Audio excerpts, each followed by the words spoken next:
At nagbabalik ang PTV Sports. Para po ito sa mga Derrick Rose fans.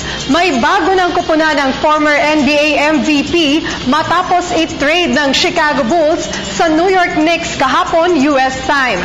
Nakuha naman ng Chicago Bulls si center Robin Lopez, guard Jose Calderon at Jerian Grant.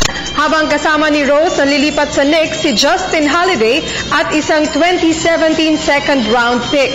Drafted number 1 ng Bulls noong 2008 draft si Chicago native Derrick Rose. Ayon sa reports, nais ng Knicks na i-upgrade ang kanilang point guard position ngayong off-season.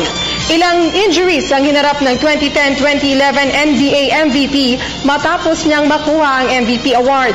Samantala, maliban kay Rose, na-trade naman si Atlanta Hawks guard Jeff Teague papunta sa Indiana Pacers sa 3-way deal kasama ang Utah Jazz.